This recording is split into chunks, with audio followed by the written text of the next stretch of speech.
September 2nd, 1859, 2 a.m. In New York City, the night is dying, and a cosmic storm is about to wake the world. In Boston, a man reads his newspaper by the light of a pulsating crimson sky. Candles are unnecessary. The atmosphere itself is on fire. In the Rocky Mountains, gold miners wake up to a sky so bright they begin cooking breakfast, certain the sun has already risen. They have no idea they are watching the sky bleed. In the telegraph offices, the high-tech hubs of the 19th century, the world is screaming. Machines are sparking. Operators are thrown by invisible bolts. Chemical paper is combusting. The story begins not in America, but in a quiet stone observatory in England. The man is Richard Carrington, a wealthy beer brewer with a passion for the stars. On August 31st, 1859, the sun was restless. Carrington was documenting massive magnetic bruises on the solar surface, a power he could not yet name. Suddenly, at 11:18 a.m., something impossible happened. Two beads of blinding white light erupted.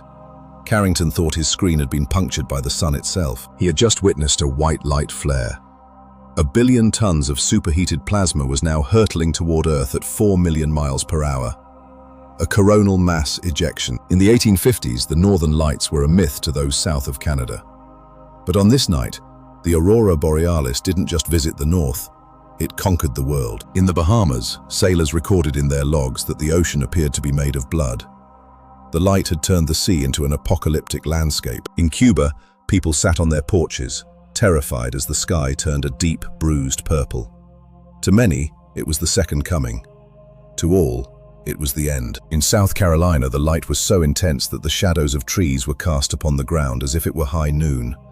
The planet was vibrating, air crackled, hair stood on end. The Victorian Internet was being possessed.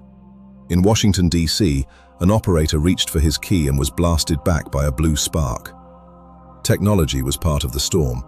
One operator in Portland asked, "Can you hear me?" Boston replied, "Yes, I have no battery power, but the lines are alive with the aurora." They spoke using only the sun. For 48 hours, the United States was digitally blind. The storm delayed critical news of the Harper's Ferry raid. The solar apocalypse was seen as an omen of the coming civil war. Today, our power grid is the Achilles heel. America's EHV transformers are not mass-produced. They are custom-built and take 18 months to manufacture. We have no spares. Geomagnetic currents saturate the machine's core, vibrating it until the copper windings literally melt from the inside out. If 300 fail, the US goes dark for years. No GPS means no synchronized timing for banks. Your ATM won't work. Every transaction relies on the precision timing of the GPS pulse. In a solar storm, that pulse stops. Underwater cables connecting continents use repeaters that are highly sensitive to geomagnetic currents. The internet could literally snap, leaving entire nations isolated for years. The first 72 hours would be a descent into chaos. Without power, water pumps fail. Supply chains snap, food vanishes. The veneer of civilization is peeled away by the sun. Today, our dependence on technology is absolute. A solar storm today wouldn't just be a blackout, it would be economic total war against the foundation of our society. It's a war we aren't ready to fight. The sun has fired its warning shot twice. 1859 was the lesson. 2026 is the final exam. We have the data, we have the history.